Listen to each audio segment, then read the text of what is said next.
Hello everyone, कैसे हैं आप? आपका आपके YouTube channel Digvijay commerce classes पर एक बार फिर से स्वागत है। हम आपके लिए अपने इस YouTube channel Digvijay commerce classes पर बीकॉम के सिलेबस के कंपलसरी सब्जेक्ट बिजनेस इकोनॉमिक्स की पूरी एक सीरीज लेके आ रहे हैं। ये वो इकोनॉमिक्स है जो आप 12th सीबीएसई बोर्ड में भी पाते हैं और बीकॉम में आपको मिलेगा, एमकॉम में मिलेगा और आगे जितने भी आप कॉम्पिटिटिव एग्ज़ाम देने जाइएगा वहाँ ये ज़रूर मिलेगा। आईएएस तक में आपको ये इकोनॉमिक्स मिलना ही मिलना है। तो प्यारे दोस्तों, हम तो उस सब्जेक्ट पे हैं कि जो आपके कुंडली में लिख दिया गया है। बिजनेस इकोनॉमिक्स सब्जेक्ट को मैं सबसे इम्पोर्टेंट सब्जेक्ट मानता हूं। तो प्यारे दोस्तों, आज हम आपके लिए बिजनेस इकोनॉमिक्स का वो टॉपिक लेके आ रहे हैं जो बिजनेस इकोनॉमिक्स की नींव है। अगर मैं मांग को नींव कहता हूं तो मैं पूर्ति को बिजनेस इकोनॉमिक्स के लिए वो दीवार या इमारत कहता हूं। ठीक है, तो मैंने कहने का मतलब यह है कि पूरी बिजनेस इकोनॉमिक्स सिर्फ इन दो बातों पर टिकी हुई है, तभी वो इकोनॉमिक्स की छत पड़ेगी, नहीं तो नहीं पड़ेगी। तो हमें मांग और पूर्ति का अध्ययन करना है। तो प्यारे दोस्तों, अगर आप हमसे नए जुड़े हैं तो सबसे पहले हमारे इस YouTube channel Digvijay commerce classes को सब्सक्राइब करिए, शेयर करिए, बेल आइकन दबाइए ताकि आपको हमारे लेटेस्ट वीडियोस के अपडेट मिल सके। हम आपकी एग्जाम प्रिपरेशन को एकदम 1 by 1 पूरा कराएंगे।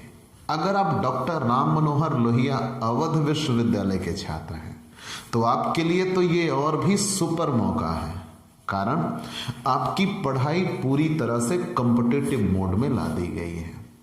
पूरा कंपटीशन बेस्ड पढ़ाई है।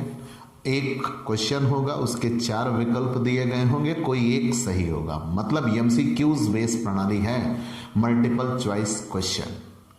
तो ज़्यादा से ज़्यादा नंबर कमाने का मौका और कंपटीशन की भी तैयारी साथ साथ में।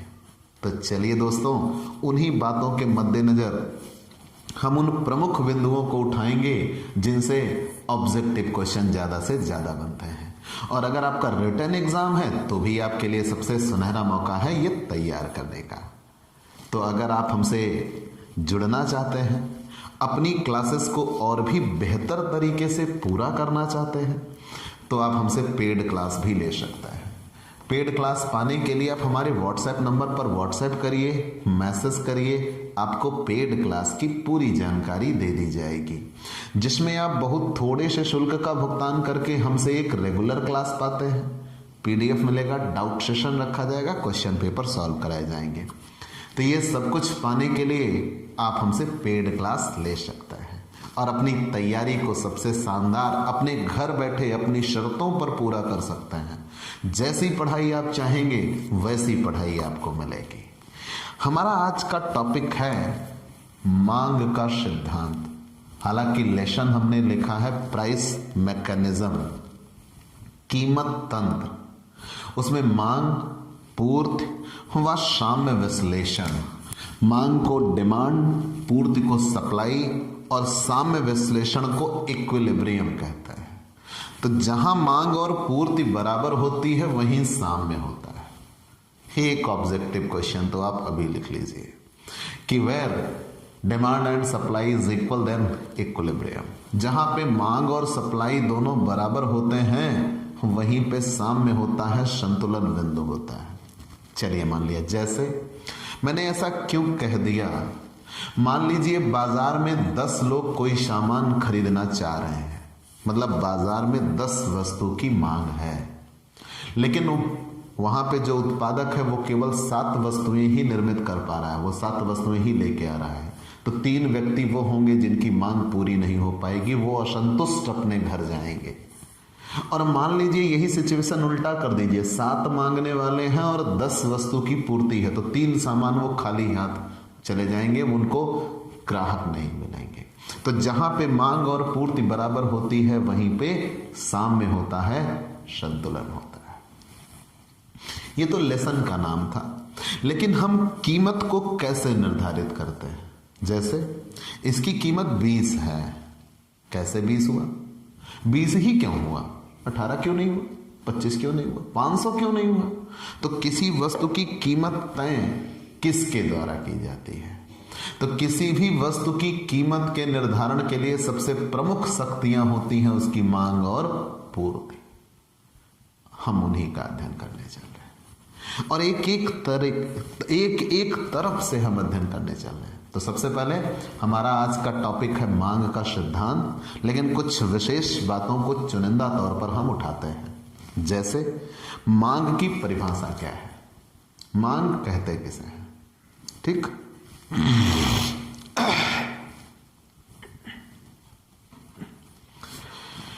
मांग की परिभाषा, मांग से आशय वस्तु व सेवा की वह मात्रा है जिसे एक बाजार में एक दिए हुए समय में और दी हुई कीमत पर हम खरीदना चाहते हैं। फिर से जान लीजिए, मांग किसी वस्तु की वह मात्रा है जिसे हम एक दिए हुए बाजार में दिए हुए समय में दी हुई कीमत पर खरीदना चाहते हैं और वही हमारी मांग कहलाती है। ठीक, तो डेफिनेशन ऑफ डिमांड क्लियर हुआ। फिर से जान लीजिए, मैंने कहा मांग की परिभाषा है क्या? तो मांग से आशय वस्तु या सेवा की एक दिए हुए समय में दी हुई कीमत पर दिए हुए बाजार में हम जितनी वस्तु खरीदना चाहते हैं वही उस वस्तु की मांग कहलाती है। कंफर्म? मूल्य मांग किसे कहते हैं? प्राइस डिमांड किसे कहते हैं? ये मेन परिभाषा को इफेक्ट करते हैं, मूल्य मांग। लेकिन जानते रहेगा, मूल्य मांग किसी वस्तु की उन मात्राओं को दिखाता है जो कि एक उपभोक्ता एक निश्चित समय में यदि अन्य बातें समान रहे तो विभिन्न कल्पित मूल्यों पर खरीदने के लिए तैयार होता है।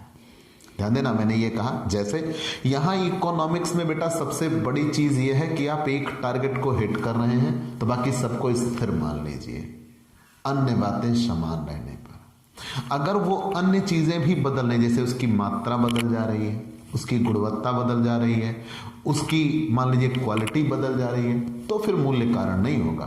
तो मैंने ये कहा कि अन्य बातें समान रहने पर एक निश्चित कीमत पर उस वस्तु की हम जितनी मात्रा खरीदने के लिए तैयार होते हैं वही उस वस्तु की मूल्य मांग कहलाती है। कंफर्म? तो सबसे पहले मांग किसे कहते हैं? मांग से आशय किसी वस्तु या सेवा की वह मात्रा है जिसे उपभोक्ता एक दिए हुए बाजार में एक दिए हुए समय में और एक दी हुई कीमत पर खरीदना चाहता है। मूल्य मांग किसे कहते हैं? मूल्य मांग किसी वस्तु की उन मात्राओं को दिखाता है जो कि एक निश्चित समय में यदि अन्य बातें समान रहें तो एक निश्चित कीमत पर खरीदने को तैयार होते हैं। फिर हम आते हैं आय मांग पर। क्या किसी वस्तु की मांग को आय भी प्रभावित करती है? बिल्कुल। अगर उपभोक्ता के पास आय होगी तो वो सामान ज्यादा खरीदेगा और अगर उपभोक्ता के पास आय नहीं होगी तो फिर वो सामान नहीं खरीदेगा। तो उपभोक्ता की आय मांग क्या है? आय मांग का अभिप्राय वस्तुओं और सेवाओं की उन मात्रा से है जो समय की दी हुई अवधि में अन्य बातों के पूर्ववत रहने पर उपभोक्ता की आय स्तरों पर खरीदने के लिए वो तैयार होता है, उसे ही उपभोक्ता की आय मांग कहते हैं। चलिए मान लिया। अब अगर हमने ये इतना जान लिया, चूंकि ये चीजें पूछी जा सकती हैं कि मांग किसे कहते हैं, मूल्य मांग किसे कहते हैं, आय मांग किसे कहते हैं, तो जब आपने ये तीन चीजें जान लिया तो चलिए कुछ और बता देते हैं। आड़ी या तिरछी या प्रत्युत्तर मांग किसे कहते हैं? आड़ी या तिरछी या प्रत्युत्तर मांग किसे कहते हैं? ठीक, तो आड़ी या तिरछी, तो किसी भी वस्तु की आड़ी या तिरछी मांग जब एक वस्तु की वजह से दूसरी वस्तु में परिवर्तन देखने को मिले। मतलब जब एक वस्तु का प्रभाव किसी दूसरी वस्तु पर देखने को मिले तो उसे ही आड़ी या तिरछी मांग कहते हैं। जैसे बाजार में अगर चाय की मांग प्रभावित हो रही है, चाय की कीमतों में या अन्य किसी कारणवश परिवर्तन हो रहा है, तो कॉफी की मांग अफेक्टेड होगी, जरूर होगी। एक का प्रभाव दूसरे पर देखने को मिलता है, वो आड़ी या तिरछी कहलाती है। मतलब किसी वस्तु यक्स की आड़ी मांग यक्स वस्तु की उन मात्राओं को बताती है जो उपभोक्ता एक निश्चित समय में यक्स के मूल्य तथा आय समान रहने पर भी यक्स वस्तु से संबंधित किसी वस्तु वाई के मूल्यों में परिवर्तन होने पर खरीदने को तैयार हो जाता है। तो हम किसी वस्तु यक्स को खरीदने के लिए तैयार हुए तब जब इसके समकक्ष कोई दूसरी वस्तु वाई थी, उसके मूल्यों में परिवर्तन हो गया, तो हम उसको छोड़कर इस वस्तु को खरीदने के लिए तैयार हो गए।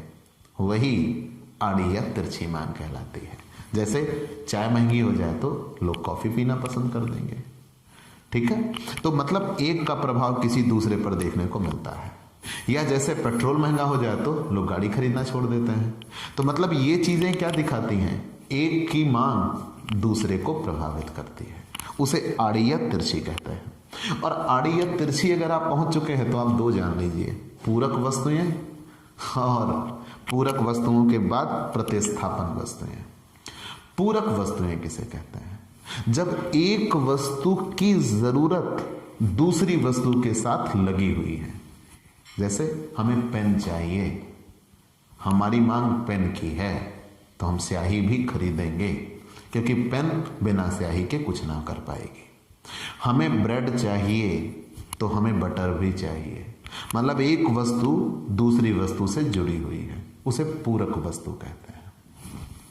और पूरक वस्तुओं की आड़ी या तिरछी मांग ऋणात्मक होती है। एक ऑब्जेक्टिव क्वेश्चन पेपर में हर बार आया है, पूरक वस्तुओं की आड़ी या तिरछी मांग ऋणात्मक होती है। क्यों? कारण यह है कि जब हमने एक वस्तु छोड़ा, मान लो हमने ब्रेड नहीं खरीदा, तो बटर भी हमारे किसी काम का नहीं, हम नहीं खरीदने जा रहे हैं। हमने पेन नहीं खरीदी तो स्याही भी हमारे किसी काम के लिए हमने छोड़ दिया। तो मतलब एक वस्तु की वजह से वो दूसरी वस्तु भी प्रयोग होना बंद, उसे कहते हैं पूरक वस्तुओं की आड़ी या तिरछी मांग का ऋणात्मक होना। फिर आते हैं प्रतिस्थापन वस्तुएं, जो एक, इन्हें सब्स्टिट्यूटरी गुड्स कहा जाता है। पहले वाले को कॉम्प्लीमेंट्री गुड्स। सब्स्टिट्यूटरी गुड्स ये होता है कि एक वस्तु की बाजार में कीमतों में परिवर्तन हुआ, महंगी हुई, हमने उसको छोड़ दिया, उसी से मिलते जुलते सेम गुणों के साथ दूसरी वस्तु है, हम उसको खरीदेंगे। तो उसे ही क्या कहते हैं कि सब्स्टिट्यूटरी गुड्स, मतलब एक के स्थान पर दूसरे का इस्तेमाल करना। जैसे चाय और कॉफी इसके सबसे बड़े उदाहरण है। गुड़ और चीनी को भी कुछ लोग मानते हैं, और इनकी आड़ी व तिरछी मांग सदैव क्या होगी, धनात्मक होगी। मतलब अगर एक वस्तु में परिवर्तन हो रहा है तो उसमें परिवर्तन होने के बाद हम दूसरी वस्तु खरीदना शुरू कर देते हैं, उसे ही आड़ी या तिरछी मांग कहते हैं। चलिए मान लिया, तो आपने ये जान लिया। इतनी चीजें जब जान लेने के बाद गिफिन वस्तुएं क्या है, क्योंकि इन चीजों का जिक्र होने वाला है, इन चीजों का जिक्र होने वाला है, इसलिए हम इनको पहले ही क्लियर कर दे रहे हैं। गिफिन वस्तुएं वो घटिया वस्तुओं, गिफिन से अभिप्राय घटिया से होता है, तो गिफिन वस्तुएं वो घटिया वस्तुएं हैं जिनका आय प्रभाव ऋणात्मक होता है। कारण जब हमारे पास आय होती है तो हम बढ़िया वस्तुएं खरीदना प्रेफर करते हैं, और जब हमारे पास आय नहीं होती है तो हम घटिया या सस्ती वस्तुएं खरीदना पसंद करते हैं, ठीक है, क्योंकि वो हमारी मजबूरी भी होती है। चलिए ये इतना हमने जान लिया। अब अगर ये एक एक टॉपिक आपने जान लिया तो हम आते हैं मांग की विभिन्न परिभाषाओं पर। मांग की विभिन्न परिभाषाएं कितने अर्थों में दी गई, तो यहां ये कहा गया आपकी बुक में कि मांग की परिभाषाओं का अध्ययन हम 3 अर्थों में करते हैं। ठीक है, मैंने क्या कहा, मांग की परिभाषाओं का अध्ययन हम 3 अर्थों में करते हैं। मांग की परिभाषा, डेफिनेशन ऑफ डिमांड। तो मांग की परिभाषाओं का अध्ययन हम 3 अर्थों में करते हैं। पहला, पहले में मांग की वो परिभाषाएं आती हैं जो प्रभावपूर्ण इच्छा से संबंधित होती हैं। इफेक्टिव डिजायर प्रभावपूर्ण इच्छा से संबंधित होती हैं। पहले में वो परिभाषाएं आती हैं जो प्रभावपूर्ण इच्छा से संबंधित होती हैं, और दूसरे में वो परिभाषाएं आती हैं जो मूल्य के संदर्भ में होती हैं, वस्तु की मूल्य के संदर्भ में होती हैं। ठीक है, चलिए मान लिया मूल्य के संदर्भ में होती है। और तीसरे में वह आती है जो मांग के कीमत और समय दोनों से संबंधित होती है। मांग के कीमत और समय दोनों से संबंधित होती है। ठीक, तो ये परिभाषाओं का अपना अपना एक क्रम है, जिसने जिस पहलू को छुआ उसी आधार पर उन्होंने परिभाषाएं दे दी। तो मैंने अभी मांग की परिभाषा आपको बताया, लेकिन अब अगर हम एक सिस्टमेटिक ढंग से प्रॉपर वे में आगे बढ़ें तो मांग की परिभाषाओं का अध्ययन इन 3 तरीके से किया गया है। ठीक है, कौन कौन से? सबसे पहली चीज तो यह कहा गया है कि बड़ी बात अगर हम ये सोचें तो जैसे अर्थशास्त्र के जितने पहलू हैं, हर पहलुओं में विभिन्न मतभेद रहा है। कोई किसी बात का कोई दूसरा अर्थ बताता है और कोई दूसरा अर्थ बताता है। तो जब विभिन्न बातों में पर्याप्त मतभेद रहे हैं तो हम किस बात को सही माने, किस नजरिए को हम सही माने, उस जगह पे हम एक एक चीज पे लेके आते हैं। ठीक है, जैसे तो पहले यह कहा गया कि अर्थशास्त्र में मांग की परिभाषा का अध्ययन कितने संदर्भों में किया जाता है? 3। तो पहली होती है प्रभावपूर्ण इच्छा। तो प्रभावपूर्ण इच्छा प्रथम वर्ग में वे परिभाषाएं आती हैं जो मांग की प्रभावपूर्ण इच्छा की पर्यायवाची है। पेंशन इससे संबंधित है। पेंशन ने परिभाषा दिया कि मांग केवल एक प्रभावपूर्ण इच्छा है और इसमें 3 बातें सम्मिलित होती हैं। क्या क्या?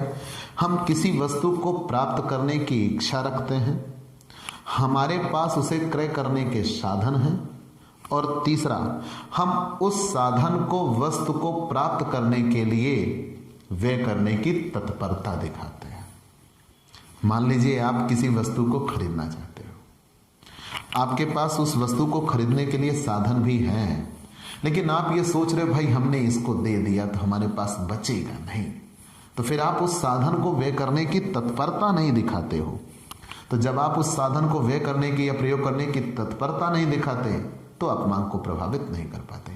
तो पेंशन का यह साफ तौर पर कहना रहा है कि हम किसी वस्तु की मांग को प्रभावित तभी करते हैं जब हमारे पास उस वस्तु को प्राप्त करने की इच्छा हो, प्राप्त करने के साधन हो, और उस साधन का प्रयोग करने की हम तत्परता दिखा रहे हैं, तब हम उस वस्तु की मांग को प्रभावित करते हैं। लेकिन यह परिभाषा पूरी तरह से उचित नहीं है। क्यों? क्योंकि मांग और आवश्यकता, यहां प्रभावपूर्ण इच्छा कही गई है, मांग और आवश्यकता दोनों का ही एक अर्थ लगा दिया गया, लेकिन हमारी सभी आवश्यकता मांग नहीं बन पाती। कारण हमारी वही आवश्यकता मांग कहलाती है जिसे हम पूरी करते हैं। जो आवश्यकताएं हमारी पूरी नहीं हो पाती उन्हें हम मांग नहीं कहते, और इसके विपरीत मांग सदा ही मूल्य और समय के संदर्भ में व्यक्त की जाती है। तो जिन बातों को ये नजरअंदाज कर रहे थे, तो पहली परिभाषा किससे संबंधित हो गई? प्रभावपूर्ण इच्छा से। और प्रभावपूर्ण इच्छा में किसने परिभाषा दिया था? पेंशन ने। हम आगे आते हैं द्वितीय वर्ग में अर्थशास्त्रियों की कौन सी परिभाषाएं आती हैं मांग से संबंधित। इन्होंने मांग की परिभाषा मूल्य के संदर्भ में दी है। प्रोफेसर मिल है। कौन? प्रोफेसर मिल। मांग का अभिप्राय किसी वस्तु की उस मात्रा से है। मांग का अभिप्राय किसी वस्तु की उस मात्रा से है जो एक निश्चित मूल्य पर खरीदी जाती है, और इस अर्थ में मांग सदैव मूल्य से संबंधित होती है। चलिए, बेहतर मान लिया हमने। मैंने ये कहा कि मांग का अभिप्राय किसी वस्तु की उस मात्रा से है जो एक निश्चित मूल्य पर खरीदी जाती है, और इस अर्थ में मांग सदैव मूल्य से संबंधित होती है। प्रोफेसर बाघ आ गए। ठीक है, मिल के बाद कौन आए? बाघ। किसी वस्तु की मांग उसकी कीमत और उस मात्रा का वो संबंध होती है जो कीमत विशेष पर खरीदी जाएगी। चलिए मान लिया, लेकिन आलोचना इसकी क्या है? ये परिभाषाएं यद्यपि पेंशन की परिभाषा से श्रेष्ठ तो हैं, लेकिन इन्होंने भी पूर्णता हासिल नहीं की, क्योंकि इन्होंने मांग को कीमत के संदर्भ में तो परिभाषित किया, लेकिन मांग को कीमत और समय के संदर्भ में परिभाषित नहीं किया। और मांग में हम देखते हैं कि कीमत के साथ साथ समय का भी सबसे बड़ा रोल होता है, तो इसलिए ये परिभाषाएं भी उपयुक्त नहीं है। हम तीसरे पे आ गए, मांग के कीमत और समय के संदर्भ में परिभाषा। इन विद्वानों में ये वो विद्वान आए तीसरी श्रेणी में कि जिन्होंने मांग को कीमत और समय के संदर्भ में व्यक्त किया। जब मांग को कीमत और समय के संदर्भ में व्यक्त किया, प्रोफेसर बेनहम आए और मूल्य के संदर्भ में प्रोफेसर मिल और प्रोफेसर बाघ ने अपनी अपनी परिभाषाएं दी हैं। और फिर हम आते हैं तीसरी विचारधारा। तीसरी विचारधारा प्रोफेसर मेसर्स और प्रोफेसर बेनहम की रही है। इन्होंने मांग को कीमत और समय दोनों तत्वों के संदर्भ में परिभाषित किया है। कैसे? आइए जानते हैं। बेनहम ने यह कहा, किसी दिए हुए मूल्य पर वस्तु की मांग उस परिमाण को कहते हैं जो उस मूल्य पर एक निश्चित समय में क्रय की जाती है।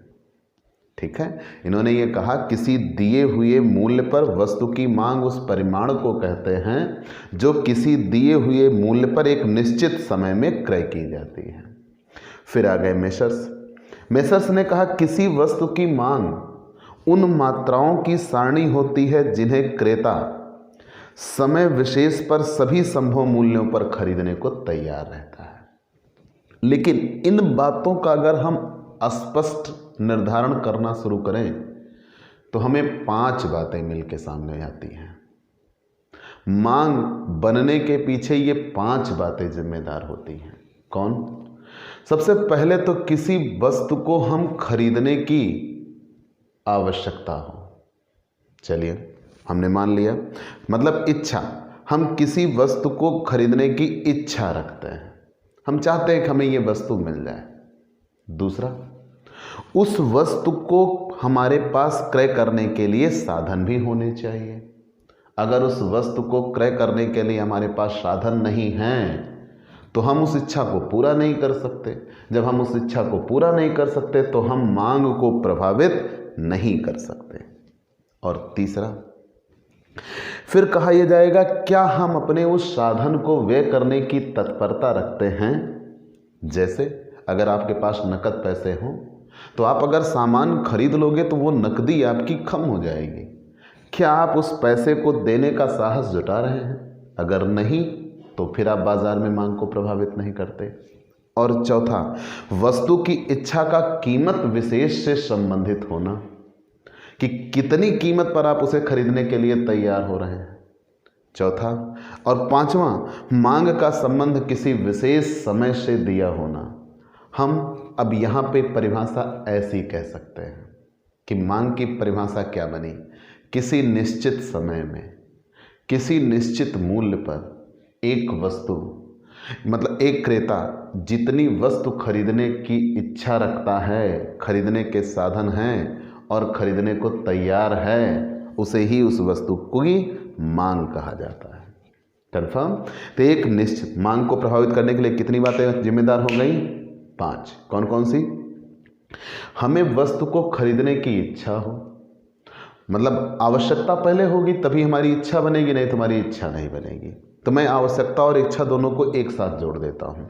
तो वस्तु को खरीदने की हम इच्छा रखते हो, वस्तु को खरीदने की हमारे पास सामर्थ्य हो, और जो हमारे पास साधन हैं उन्हें हम व्यय करने की तत्परता भी दिखाते हैं।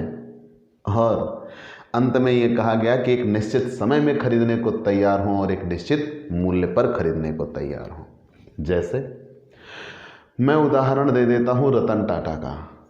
रतन टाटा के पास बहुत सारा पैसा है, लेकिन क्या वो बाजार में स्कूटी की मांग को प्रभावित करता है? कतई नहीं। खरीद सकते हैं, सामर्थ्य है, खरीदने की इच्छा नहीं है। हमारी खरीदने की इच्छा है लेकिन हमारे पास सामर्थ्य नहीं है, तो हम भी बाजार में मांग को प्रभावित नहीं करते। और अगर आप ये कहते हो चलो ठीक है ले लेंगे, तो भी हम बाजार में मांग को प्रभावित नहीं करते। आप एक पर्टिकुलर टाइम बताइए कि कितने समय में, जैसे ये कहा जाए कि कल हम इतने रुपए का सामान खरीदेंगे, तो कल आप उस मांग को प्रभावित करेंगे, आज नहीं। ठीक, आगे बढ़ गए। और एक निश्चित कीमत विशेष पर खरीदने को तैयार हो। तो जब ये बातें बन जाती हैं तभी ये कहा जाता है कि मांग कितनी बातों से संबंधित होती है, 5। तो मांग का आशय एक वस्तु या सेवा की वह मात्रा है जिसे उपभोक्ता एक बाजार में दिए हुए समय में या दी हुई कीमत पर खरीदना चाहता है। जैसे यहाँ उन्होंने उदाहरण दिया, आलू की मांग 10 कुंटल है। क्या ये मांग का उदाहरण है? कतई नहीं। क्यों? आप यहाँ आलू की मांग बता रहे हो, ना तो रुपया बता रहे हो और ना ही समय, तो ये मांग का उदाहरण नहीं है। फिर एक उदाहरण दे रहे हैं, आलू की मांग 5 रुपये किलो पर 10 क्विंटल है। इन्होंने रुपया तो बता दिया लेकिन समय नहीं बताया। तो अगला उदाहरण है, आलू की मांग 5 रुपये किलो पर रीवा में प्रतिदिन 10 क्विंटल है। यही मांग का उदाहरण है। जहाँ कीमत दिया हो, समय दिया हो, स्थान दिया हो, तब उसे ही हम मांग का उदाहरण कहते हैं। कंफर्म? चलिए, ये हमने जान लिया। क्या मांग और आवश्यकता में कोई अंतर होता है? बिल्कुल, मांग और आवश्यकता में अंतर होता है।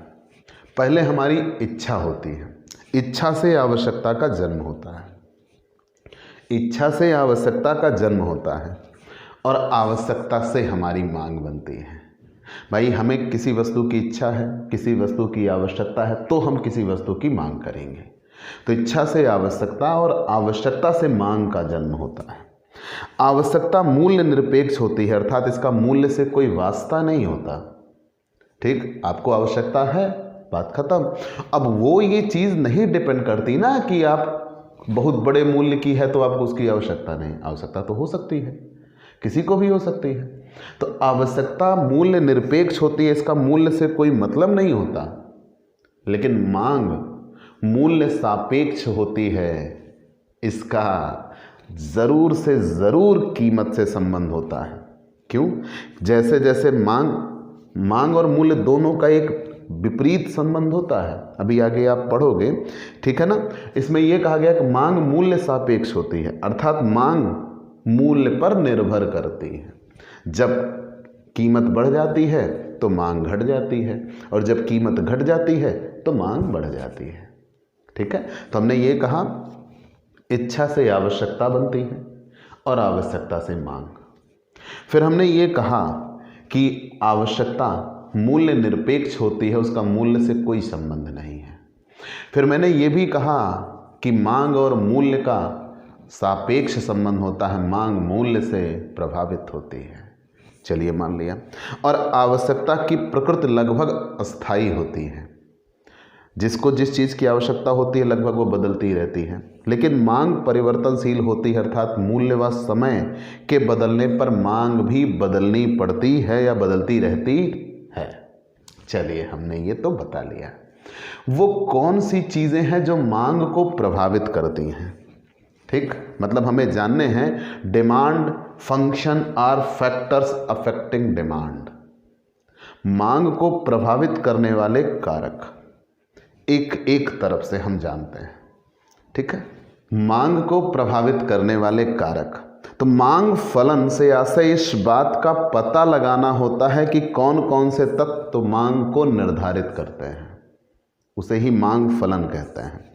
मांग फलन में ये कहा जाता है dx बराबर, ये मांग फलन में डिमांड फंक्शन कहा गया है। डिमांड फंक्शन, मांग फलन, डिमांड फंक्शन। ठीक है, तो मांग फलन में फॉर्मूला दिया गया dx बराबर px, फिर उसके बाद pr, फिर उसके बाद y, फिर t, फिर उसके बाद e, फिर p और फिर yd। अब इतना चीज़ मांग फलन में इन्होंने दिया है, या इसे ही हम कह सकते हैं मांग को प्रभावित करने वाले कारक। अच्छा, फलन किसे कहते हैं? फलन को तो प्रकार्य कहा जाता है, फंक्शन, प्रकार्य, ठीक है। आप एक प्रकार से परिणाम भी कह सकते हो, वही फलन कहलाता है। चलिए मान लिया, तो हमें यहाँ ये जानना है कि वो कौन कौन से कारण हैं जिनसे मांग अफेक्टेड होती है। तो सबसे पहला, वस्तु की अपनी कीमत, जिसे यहाँ पी यक्स, यक्स को वस्तु कहा गया और यक्स और ये पी क्या कहा गया, प्राइस। तो यहाँ पे ध्यान दीजिएगा, price of the commodity, price of the commodity, commodity वस्तु को कहते हैं। तो मांग को प्रभावित करने वाले कारक, याद रखिएगा एक एक बात। तो मैंने ये कहा मांग फलन से आशय, उस बात का पता लगाना है कि कौन कौन से तत्व ऐसे हैं जो मांग को प्रभावित करते हैं या मांग को निर्धारित करते हैं। और प्रोफेसर वॉटसन ने कहा कि किसी बाजार में एक निश्चित समय पर किसी वस्तु की मांग फलन उस वस्तु की खरीदी जा सकने वाली विभिन्न मात्राओं तथा उन मात्राओं को निर्धारित करने वाले तत्वों के बीच संबंधों को व्यक्त करती है। और मांग फलन में ये सूत्र बना दिया गया कि मांग फलन बराबर demand of X, P X P R Y T E P by D. अब ये हैं क्या क्या, एक एक डिटेल देते हैं हम आपको।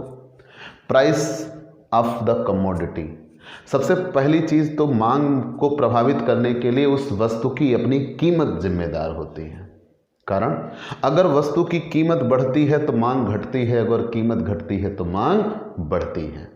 तो सबसे पहला और सबसे बड़ा फैक्टर क्या होता है, उसकी खुद की कीमत होती है। दूसरा, price of the related goods, price of related goods, क्या बाजार में संबंधित वस्तुओं की कीमतों में उतार चढ़ाव हो रहा है? और अगर हाँ हो रहा है तो संबंधित वस्तुओं की कीमतों की वजह से भी वस्तुएं प्रभावित होती हैं, उसकी मांग प्रभावित होती है। और इसमें मैंने दो बताया है, संबंधित वस्तुओं में दो बताए, एक पूरक वस्तुएं होती हैं और एक स्थानापन्न होती है। पूरक वस्तुओं में मैंने बताया था इनकी मांग की लोच कैसी होती है, पूरक वस्तुओं में मांग की लोच ऋणात्मक होती है और स्थानापन्न वस्तुओं में मांग की लोच कैसी होती है, धनात्मक होती है। कैसे? संबंधित वस्तु की कीमत कैसे प्रभावित करती है? अगर बाजार में चीनी महंगी हो रही है तो लोग गुड़ की ओर जा सकते हैं। अगर बाजार में कॉफ़ी महंगी हो रही है तो लोग चाय का रुख करेंगे, या चाय महंगी हो रही है तो लोग कॉफ़ी की ओर रुख करेंगे। वो क्या कहलाता है? स्थानापन्न कहलाता है कि हम एक वस्तु को फिर छोड़ के उस वस्तु के दूसरे सब्स्टिट्यूट गुड्स की ओर चले जाएंगे, उसकी मांग बढ़ जाएगी, इसीलिए उसे पॉजिटिव साइन दिया गया है।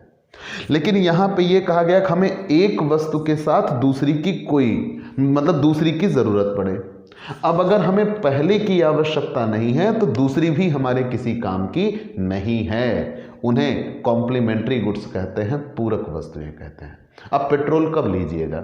जब गाड़ी खरीदिएगा ना। अगर गाड़ी महंगी हो जाए तो पेट्रोल कम बिकेगा, या पेट्रोल महंगा हो जाए तो लोग गाड़ी कम खरीदेंगे। मतलब दोनों एक दूसरे से क्या हुए हैं? जुड़े हुए हैं, कॉम्प्लीमेंट्री। तो जब एक दूसरे से जुड़े हुए हैं तो हमें एक चीज़ की आवश्यकता है तो दूसरी भी हमें लेनी पड़ेगी। अगर हमें पहली नहीं चाहिए तो दूसरी भी नहीं चाहिए, तब उन्हें पूरक वस्तुएं कहते हैं। तो बाजार में संबंधित वस्तुओं की कीमतें भी मांग को प्रभावित करती हैं। और कैसी मांग होती है मैंने बता दिया।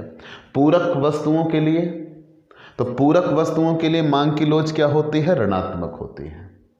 और स्थानापन्न वस्तुओं के लिए मांग की लोच क्या होती है? धनात्मक होती है। तीसरा, उपभोक्ता की आय प्रभावित करती है। वाई में यील्ड दिखाया जाता है, या income of the customer. Income of the customer, ये उस वस्तु की खुद की कीमत प्रभावित करती है, रिलेटेड गुड्स की कीमत प्रभावित करती है, और तीसरे पे आ गए आप क्या? उपभोक्ता की आय।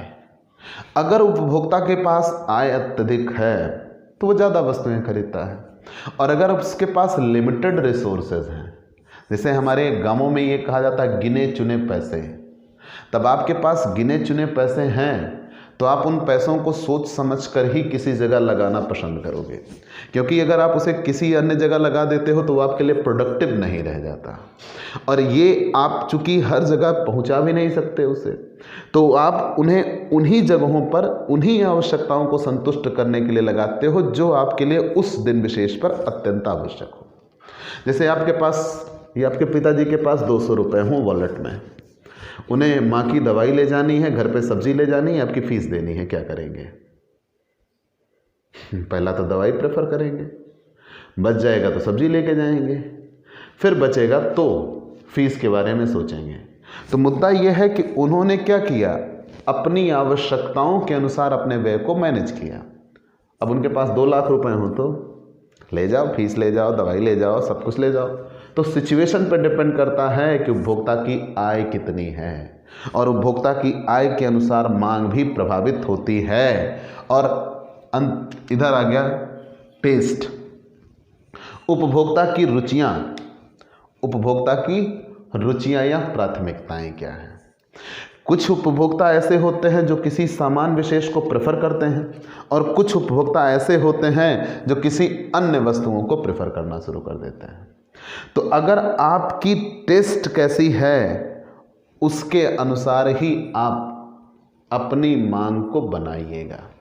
जैसे कुछ लोग आप आवश्यकता की वस्तु को पूरा करना पसंद करते हैं, कुछ लोग अन्य ओर चले जाते हैं, मतलब रुचि और फैशन के अनुसार। अगर आपकी रुचियां हैं, जैसे अब बाज़ार में जैकेट और स्वेटर, ठंडी के मौसम में 2 हैं, कुछ लोग स्वेटर पसंद करते हैं और कुछ लोग जैकेट, तो वो अपनी अपनी टेस्ट है, अपनी अपनी चॉइस है, उसके अनुसार भी मांग प्रभावित होती है। ध्यान देना, मैंने ये उपभोक्ता की आय को मैंने पहले ही आपको बांट दिया ना, कि उपभोक्ता की आय में अनिवार्य वस्तुएं होती हैं। तो अनिवार्य वस्तुएं, आय बढ़ने के साथ साथ एक गरीब परिवार गेहूं पर अधिक खर्च करेगा, लेकिन एक सीमा के बाद आय बढ़ने से किसी भी प्रकार उस परिवार द्वारा मांगी जाने वाली गेहूं की मात्रा प्रभावित नहीं होगी। फिर ऐसे ही निकृष्ट वस्तुएं होती हैं, तो निकृष्ट वस्तुओं का आय प्रभाव ऋणात्मक होता है। ध्यान दीजिएगा, निकृष्ट वस्तुओं का आय प्रभाव, ये पेपर में आया हुआ क्वेश्चन है, निकृष्ट वस्तुओं का आय प्रभाव ऋणात्मक होता है। क्यों ऋणात्मक इसलिए कहा जाता है? क्योंकि हम घटिया वस्तु तभी खरीदते हैं, निकृष्ट मतलब घटिया, इंफीरियर या गिवन गुड्स। तो निकृष्ट वस्तुएं हम तभी खरीदना प्रेफर करते हैं जब हमारे पास आय कम हो। अगर हमारे पास आय होगी तो हम बढ़िया सामान खरीदेंगे और तुरंत हम उस सामान को छोड़ देंगे। तो निकृष्ट वस्तुओं का आय प्रभाव क्या होता है? ऋणात्मक होता है। और विलासिता की वस्तुएं, ऐसी वस्तुओं की मांग आय के साथ प्रत्यक्ष रूप से संबंधित होती हैं, इसलिए आय के साथ मांग बढ़ती है और आय में कमी के साथ घट जाती है। क्योंकि हमारे पास आय ज़्यादा है तो हम पंखा लगवाएंगे, एसी लगवाएंगे, अन्य चीज़ें फिर करना शुरू कर देते हैं, वो विलासिता की वस्तुएं होती हैं। ठीक है, तो मैंने क्या क्या बताया? मांग को प्रभावित करने वाले कारक में क्या क्या हैं? वस्तु की अपनी खुद की कीमत, वस्तु से संबंधित वस्तुओं की कीमत और उपभोक्ता की आय। आय में मैंने आपको कई टॉपिक बताए, और यहाँ संबंधित वस्तुओं की कीमत में मैंने आपको कई बातें बताई। संबंधित वस्तुओं की कीमत में क्या बताया? संबंधित वस्तुओं की कीमत में 2 बता दिया, एक पूरक वस्तुओं की और एक स्थानापन्न वस्तुओं की। फिर उपभोक्ता की आय, उपभोक्ता की आय में भी मैंने कई बताया, अनिवार्य वस्तुओं पर क्या होगा, क्या रिएक्ट होगा, निकृष्ट वस्तुओं पर क्या होगा, और तीसरे नंबर पर मैंने आपको बताया कि विलासिता की वस्तुओं पर क्या होगा। फिर हम आगे टेस्ट, उपभोक्ता की रुचि या प्राथमिकता भी प्रभावित करती है। अब आ गए हम ऋतु में परिवर्तन, चेंज इन सीजन। ठीक है, चेंज इन सीजन, क्या ऋतुओं में परिवर्तन भी इसको प्रभावित करता है? ज़रूर। अब अगर ऋतुएं हैं, जैसे कुछ लोग सर्दी में कुछ खाना पसंद करते हैं, गर्मी में कुछ दूसरी चीज़ें खाना पसंद करते हैं। कपड़ों की भी बात कर लीजिए, ऋतुओं के अनुसार हम बदलते रहते हैं। तो ये सब चीज़ें क्या हैं? ऋतुओं में परिवर्तन हुआ और मांग बदल गई। ठीक है, अब सर्दी में चाय वगैरह ज़्यादा बिकनी शुरू हो जाती हैं या अन्य फास्ट फूड वगैरह, गर्मी में शायद लोग कम पसंद करते हैं। फिर हम आते हैं, वो तो मैंने इसी टेस्ट से बता दिया। अब हम आ गए पॉपुलेशन, चेंजेज इन पॉपुलेशन। क्या पॉपुलेशन में वृद्धि या कमी मांग को प्रभावित करती है? तो ये पीप के लिए कहा गया है। प्राथमिकता देखिएगा, पॉपुलेशन कैसे इफेक्ट करती है? कम जनसंख्या है तो कम मांग होगी, और ज़्यादा जनसंख्या है तो ज़्यादा मांग होगी। सीधी सी बात है, मतलब जनसंख्या का स्ट्रक्चर भी मांग को प्रभावित करता है। और अंत में हम आ जाते हैं आय का वितरण। आय का वितरण, आय के वितरण में distribution of income, distribution of income. जिस वर्ग के पास आय अधिक होगी उस वर्ग के पास वस्तु की मांग अधिक होगी, जिस वर्ग के पास आय कम होगी उस वर्ग के द्वारा वस्तु की मांग भी की जाएगी, कम की जाएगी। तो मतलब आय का वितरण भी प्रभावित करता है। चलिए ये हमने मान लिया। लेकिन कुछ ऐसी वस्तुएं हैं, संयुक्त मूल्य मांग वाली वस्तुओं के मूल्य में परिवर्तन, जब दो या दो से अधिक वस्तुएं एक साथ एक ही आवश्यकता की पूर्ति के लिए आवश्यक हों तो उन सभी वस्तुओं की मांग को हम संयुक्त मांग कहते हैं। ये ऑब्जेक्टिव क्वेश्चन पेपर में आया इसलिए मैंने बता दिया कि जब दो या दो से अधिक वस्तुएं एक आवश्यकता को पूरी करने के लिए मांगी जाती हों तो उन दोनों वस्तुओं की मांग को ही हम क्या कहते हैं, संयुक्त मांग कहते हैं। चलिए ये सारी चीजें आपने किस में जान लिया, मांग के फलन में या मांग को प्रभावित करने वाले कारक, वस्तु की अपनी कीमत, संबंधित वस्तुओं की कीमत, उपभोक्ता की आय, उपभोक्ता की पसंद, ठीक है, उपभोक्ता की पसंद के बाद ऋतुओं में परिवर्तन, और फिर हम आ गए किसमें, जनसंख्या में परिवर्तन, फिर आगे आ गए आय का वितरण, ये बता दिया। फिर बाकी और व्यापार चक्र की अवस्था है, मुद्रा की मात्रा में परिवर्तन है, ये सब इतना जानने की आपको विशेष आवश्यकता नहीं है। मांग कितने प्रकार की होती है, तो मुख्यतः मांग दो, लेकिन आप 3 प्रकार पढ़िए। तो मुख्यतः मांग कितने प्रकार की होगी, 3 प्रकार की। इस चीज को हम पहले ही पीछे बता चुके हैं, मूल्य मांग, आय मांग, और फिर अंत में आ जाता है आड़ी या तिरछी मांग। मूल्य मांग किसे कहते हैं, मूल्य मांग किसी वस्तु की उस मात्रा को दिखा, ध्यान दीजिएगा। तो मांग कितने प्रकार की होती है, 3, मूल्य मांग, आय मांग, आड़ी या तिरछी मांग, ठीक है। मांग कितने प्रकार की होती है, 3, मूल्य मांग, आय मांग, आड़ी या तिरछी मांग। मूल्य मांग किसे कहेंगे, मूल्य मांग किसी वस्तु की उन मात्राओं को दिखाती है जो कि एक उपभोक्ता एक निश्चित समय में यदि अन्य बातें समान रहें तो निश्चित कीमत पर खरीदने को तैयार हो, उसे ही उस वस्तु की मूल्य मांग कहते हैं। जैसे जैसे किसी वस्तु की कीमत बढ़ती है वैसे वैसे उसकी मांग घटती है, और जैसे जैसे किसी वस्तु की कीमत घटती है वैसे वैसे उसकी मांग बढ़ती है। अर्थात मांग और मूल्य का ऋणात्मक संबंध हो, मतलब आप कह लीजिए कि विपरीत संबंध होता है। जैसे आय रुचि संबंधित वस्तुओं के मूल्य में कोई परिवर्तन नहीं होता, तो यहाँ पे ये भी कहा गया है कि मूल्य मांग इसका ऋणात्मक ढाल होता है। मूल्य मांग का कैसा ढाल होता है, ऋणात्मक ढाल होता है कि जैसे जैसे कीमत बढ़ती जाएगी वैसे वैसे मांग घटती जाएगी, और जैसे जैसे कीमत घटती जाती है वैसे वैसे मांग बढ़ती जाती है। तो मूल्य मांग का ढाल कैसा होता है, जब आप कर्व बनाइएगा तो अभी आप आगे पढ़ेंगे, तो मूल्य मांग का कर्व कैसा होगा, ऋणात्मक ढाल लिए हुए होता है, ऊपर से नीचे की ओर गिरता है, ठीक है। फिर से जान लीजिए, मांग कितने प्रकार की होती है, 3। मांग में कौन कौन सी मांग, मूल्य मांग, प्राइस डिमांड कहते हैं, फिर आय मांग, इनकम डिमांड कहते हैं, और फिर तीसरे पर हम आते हैं क्रॉस डिमांड, जिसे आड़ी या तिरछी मांग कहते हैं। तो हम सबसे पहले आए मूल्य मांग। तो मूल्य मांग एक निश्चित समय में निश्चित कीमत पर जितनी वस्तु खरीदने के लिए उपभोक्ता तैयार होता है वही उस वस्तु की मूल्य मांग कहलाती है। अब अगर हमने मूल्य मांग बता लिया तो मूल्य मांग संबंधित कैसे है कि मूल्य बढ़ रहा है तो मांग घट जाएगी, मूल्य घट रहा है तो मांग बढ़ जाएगी, मतलब दोनों का विपरीत संबंध होता है। अब ये तो हमने बता दिया, इसीलिए इसका ढाल ऋणात्मक होता है, ऊपर से नीचे की ओर ढालो, ऐसा मान लीजिए, ऊपर से नीचे की ओर ढालो, इसीलिए इसको क्या कहा जाता है, ऋणात्मक कहा जाता है। आगे बढ़ गए, आय मांग क्या होती है, तो जब उपभोक्ता की आय है तो सामान खरीदेगा, और अगर उपभोक्ता के पास आय नहीं है तो सामान नहीं खरीदेगा। आय मांग रेखा को जर्मन अर्थशास्त्री एंजेल के नाम पर एंजेल कर्व भी कहा जाता है। ध्यान दीजिएगा, ये एक ऑब्जेक्टिव क्वेश्चन है। आय मांग को जर्मन अर्थशास्त्री एंजेल के नाम के आधार पर एंजेल रेखा भी कहा जाता है, ठीक है। और अन्य बातों के समान रहने पर वस्तु या सेवा के मूल्य, उपभोक्ता की रुचि व आदतें इत्यादि में कोई परिवर्तन नहीं हुआ है, तब कितनी वस्तु खरीदने के लिए तत्पर होता है, वही उसकी क्या कहलाती है?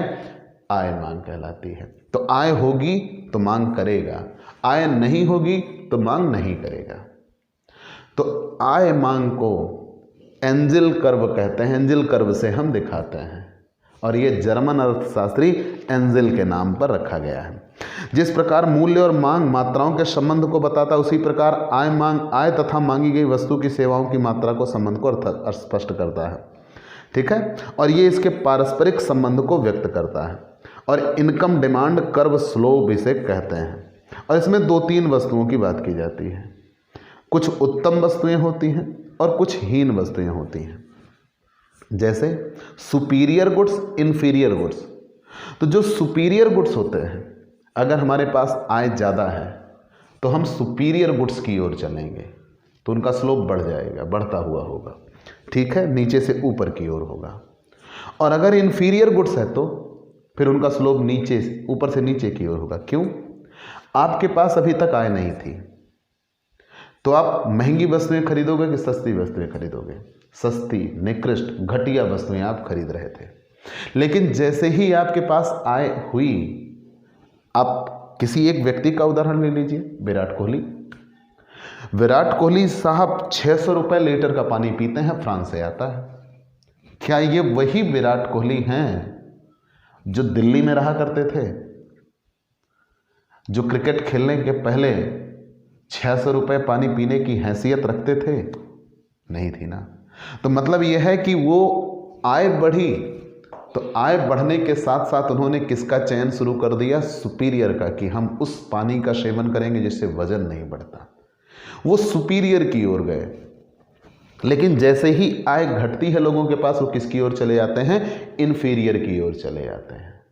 तो मतलब कहने का तात्पर्य यह है कि आय प्रभाव इन 2 वस्तुओं के संदर्भ में देखा जाता है कि वो सुपीरियर हैं कि इन्फीरियर हैं। आय प्रभाव होता कैसा है?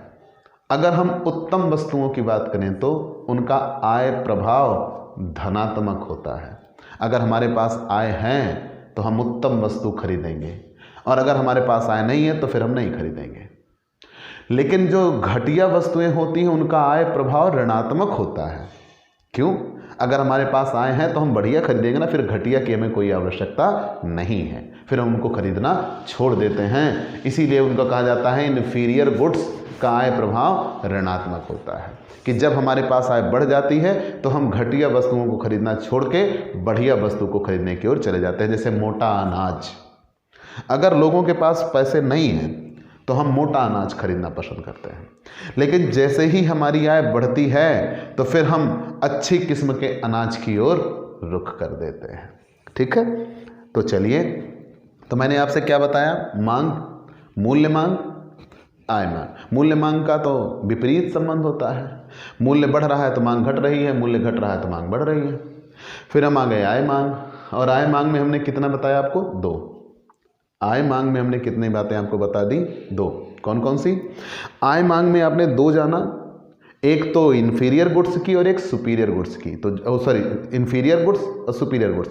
इन्फीरियर गुड्स के लिए आपने क्या कहा? आय मांग ऋणात्मक होती है, आय बढ़ेगी तो हम घटिया वस्तुएं खरीदना छोड़ देंगे। और सुपीरियर गुड्स के लिए आय प्रभाव धनात्मक होता है, आय बढ़ेगी तो हम सामान खरीदेंगे, नहीं बढ़ेगी तो नहीं खरीदेंगे। क्लियर? आड़ी या तिरछी, एक वस्तु जब दूसरी वस्तु को प्रभावित कर रही हो, तो एक वस्तु का प्रभाव जब दूसरी वस्तु पर देखने को मिले तो उसे ही आड़ी या तिरछी मांग कहते हैं। तो आड़ी या तिरछी में आपको 2 देखना होगा, पूरक वस्तुएं, स्थानापन्न वस्तुएं। अगर पूरक वस्तुएं हैं तो हमें एक के साथ दूसरी की आवश्यकता है, उसे संयुक्त मांग कहते हैं। एक वस्तुएं के साथ हमें दूसरी वस्तुओं की आवश्यकता है। तो जब एक वस्तु की दूसरी वस्तु के साथ जुड़ाव है, जैसे ब्रेड और बटर, तो अगर ब्रेड महंगा हो रहा है तो लोग बटर भी खरीदना छोड़ देंगे। तो वो पूरक वस्तुओं की ऋणात्मक कहलाती है, मांग की लोच उनकी क्या हो जाती है? ऋणात्मक। और एक स्थानापन्न वस्तुएं होती हैं कि एक के स्थान पर हमने दूसरा प्रयोग कर लिया। तो अगर चाय महंगी हो गई तो लोग कॉफ़ी की ओर चले जाएंगे। वो स्थानापन्न वस्तुएं कहलाती हैं। तो स्थानापन्न वस्तुओं की मांग क्या होती है? क्रॉस वेलोसिटी क्या होती है? धनात्मक होती है। बेटा ध्यान दीजिएगा, आप मिक्सअप नहीं कर सकते। मैंने बार बार आपसे ये कहा है कि कर्व वेलोसिटी कैसे, कर्व या डिमांड किसे कहते हैं? आप ऐसा कहिए कर्व डिमांड। अभी चूंकि इलास्टिसिटी आपने नहीं पढ़ा तो इसलिए हम उस शब्द को ब्रेक कर रहे हैं। तो कर्व इलास्टिसिटी कहते कैसे हैं? आड़ी या तिरछी मांग। जब एक वस्तु की मांग या एक वस्तु में प्रभाव पड़ने पर किसी दूसरी वस्तु पर प्रभाव देखने को मिले तो उसे ही कर्व डिमांड कहते हैं। जैसे अब इसमें दो बात आ गई। आप पूरक वस्तुओं की बात करते हो तो कुछ वस्तुएं ऐसी होती हैं जिनमें एक के साथ दूसरी की आवश्यकता होती है। अगर एक के साथ दूसरी की आवश्यकता होती है तो उसे कर्व, वो पूरक वस्तुओं की कहा जाता है, पूरक वस्तुओं की मांग कहा जाता है। और अगर हमने पहली वस्तु खरीदा तो दूसरी हमें लेनी ही पड़ेगी। अब अगर आप चाय बना रहे हो तो चीनी चाहिए ना, चाय पत्ती चाहिए ना, तो पूरक में आ गए। मोबाइल खरीद रहे हो, चार्जर चाहिए ना, पूरक में आ गए। लेकिन अब हमें स्थानापन्न वस्तुओं की बात करनी है, सब्स्टिट्यूट गुड्स। सब्स्टिट्यूट में क्या होता है कि हमें एक महंगा हो गया तो हम छोड़ो, हम दूसरे की ओर रुख कर लेंगे। जब एक वस्तु महंगी हो गई तो हम दूसरे की ओर रुख कर लेंगे। दूसरी महंगी हो गई तो हम पहले की ओर आ जाएंगे। मतलब यह है कि हमने स्थानापन्न वस्तुओं के बारे में भी पढ़ा। तो स्थानापन्न वस्तुओं के लिए क्या होता है? धनात्मक। अगर पहला महंगा हो रहा है, छोड़ो इसे, दूसरे की ओर जाओ तो दूसरे के लिए पॉजिटिव साइन दिखाता, बढ़ गए। बढ़ना मतलब पॉजिटिव साइन। और पूरक वस्तुओं में क्या कहता था? पहला छोड़ा तो दूसरा भी छूट गई, नेगेटिव साइन। ठीक है। और स्वतंत्र वस्तुएं किसे कहते हैं? जिनका किसी दूसरे से कोई संबंध नहीं होता, जैसे मक्खन और नमक।